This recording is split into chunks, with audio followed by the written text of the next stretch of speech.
Exercício físico é o melhor remédio para quem tem doenças, e no vídeo de hoje eu vou te explicar por quê. Tanto é verdade que o exercício físico é tido como um meio não medicamentoso de tratamento de doenças. Eu sou o professor Dr. Fábio Seschini e no vídeo de hoje eu vou te ensinar sobre esse assunto.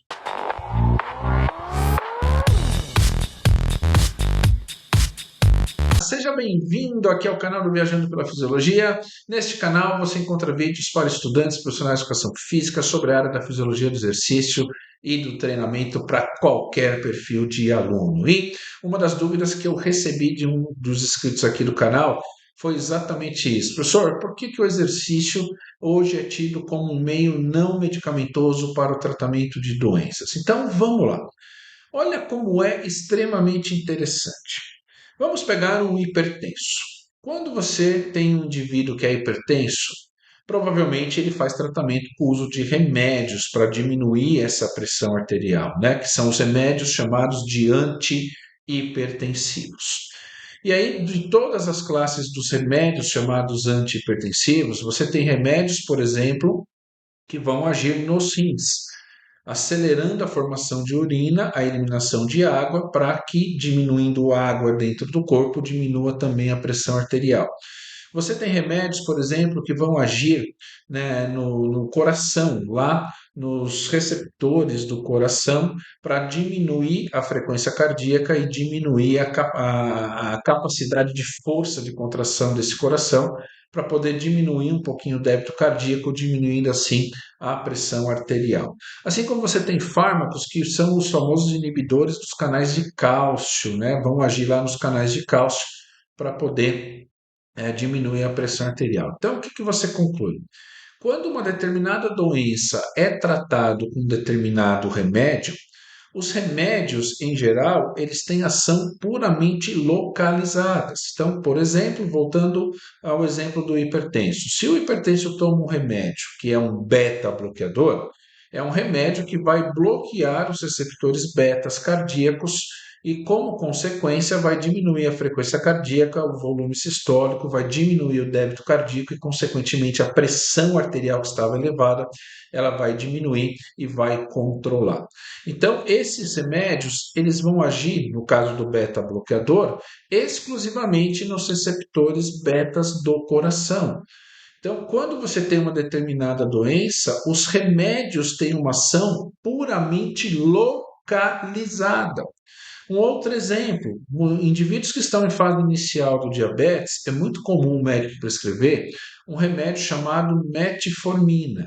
A metformina é um remédio que age exclusivamente no fígado e lá no fígado vai estimular esse fígado a captar um pouquinho mais de glicose do sangue para regular a glicemia. Então a metformina ela age no fígado, ela não age no tecido adiposo, ela não age no pulmão, ela não age no cérebro, ela não age no músculo, ela age lá exclusivamente no fígado. Então essa é a principal característica dos remédios, ação puramente localizada. Diferentemente do exercício físico, quando você faz uma sessão de exercício físico, seja o treino de força, seja um intervalo de alta intensidade, seja um treino, qualquer modelo de treino, os efeitos do exercício são efeitos localizados e generalizados no corpo humano. Então, eu vou te dar um exemplo disso. Vou compartilhar o slide aqui com você. E esse slide aqui, ele mostra que a partir da sessão de treino, a partir da realização do exercício físico, quais efeitos você teria e em quais tecidos teria esses efeitos resultantes de uma sessão, né, ou de sessões repetidas de exercício físico. Então, por exemplo, vamos imaginar que eu comecei a treinar e aí eu vou fazer lá parte do meu treino é musculação, parte do meu treino é uma sessão de treino cardiorrespiratório, cardiovascular, e o que eu ganho de benefício com isso? Os treinos na musculação, os treinos cardiorrespiratórios vão melhorar apenas o meu coração? Os treinos de força, os treinos cardiorrespiratórios vão melhorar apenas a minha força muscular? Não, pelo contrário. Olhando essa figura aqui, você começa a perceber que os efeitos do exercício físico vão acontecer tanto a nível da fisiologia cardiorrespiratória, vão acontecer no pâncreas, nos ossos, no tecido adiposo, no cérebro, no músculo, no fígado, e são efeitos bastante amplos. Então, por exemplo, qual que é o impacto de um programa de exercício na função cardiovascular, cardiorrespiratória? Primeiro, aumentar o condicionamento cardiovascular, aumentar o consumo máximo de oxigênio, diminuir o valor da frequência cardíaca de repouso, aumentar o volume sistólico, aumentar o débito cardíaco e controlar a pressão arterial. Então, o mesmo treino que eu faço para ter esses objetivos aqui, são treinos que, por exemplo, me ajuda a diminuir a quantidade excessiva de gordura armazenada nos adipócitos, que é o mesmo treino que me ajuda a diminuir a quantidade de triglicerídeo sanguíneo, colesterol sanguíneo, diminuir a quantidade de gordura armazenada dentro desse fígado. É o mesmo treino que me ajuda, por exemplo, aumentar a massa muscular, força muscular, aumentar, por exemplo, a densidade mineral óssea, a força dos ossos, ter um tendão mais forte, ter ligamentos que suportam maior sobrecarga. Então, a ação do exercício é uma ação que você vai ter ação específica em cada órgão, em cada tecido, em cada sistema, porém gerando efeitos amplos na saúde do ser humano. Então, quer ver um outro exemplo agora?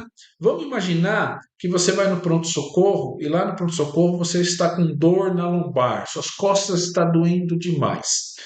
O que acontece quando você entra na sala do médico, né? Quando você entra na sala do médico, você vai entrar lá tudo torto, com aquela cara de dor, e o médico vai falar assim: como posso te ajudar? E aí você vai dizer: doutor, estou com dor nas costas.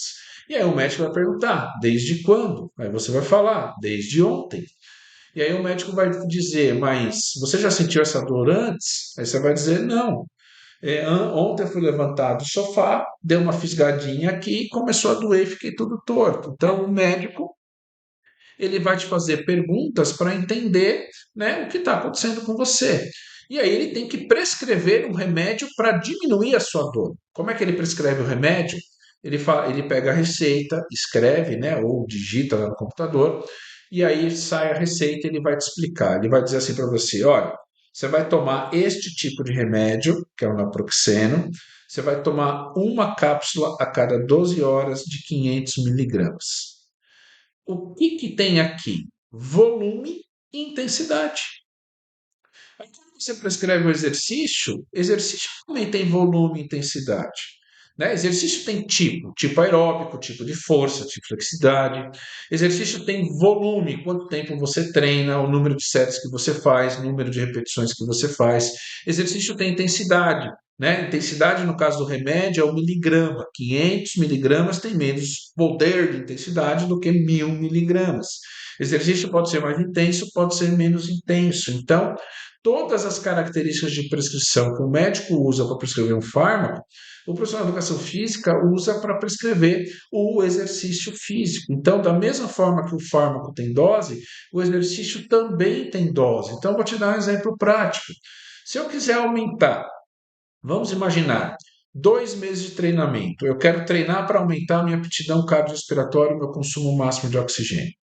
Se eu usar metodologias de treinamento, né, cardiorrespiratório, onde a intensidade relativa do treino ela é moderada, eu vou conseguir aumentar por volta de 10, 12, 15% o meu VO2. Agora, se nesse período de 2 meses eu usar metodologias de treino, né, que usam a intensidade maior, a intensidade vigorosa, eu consigo aumentar nesse mesmo tempo até 20, 25% do consumo máximo de oxigênio inicial do teu aluno. Então, mostrando que o mecanismo de prescrição do exercício pelo profissional de educação física é muito similar ao mecanismo de prescrição do exercício de remédio pelo médico. Por isso que hoje a população brasileira, a grande maioria da população brasileira, ou é doente, né, ou já tem alguma doença instalada, diagnosticada, ou já tem, presta atenção nisso, ou já tem fatores de risco, um ou mais fatores de risco, que nos próximos anos vai levar ao desenvolvimento das doenças. Por isso que cada um de vocês aqui que são da educação física, você não tem que estudar e aprender e trabalhar apenas na área da hipertrofia e do emagrecimento. A área que mais cresce na nossa profissão, a área que mais está trazendo oportunidades e mais trará oportunidades para a nossa profissão é a área da prescrição do exercício para pessoas que têm doenças. Por isso que eu estou deixando aqui na descrição desse vídeo um link especial para você que acompanha aqui no YouTube.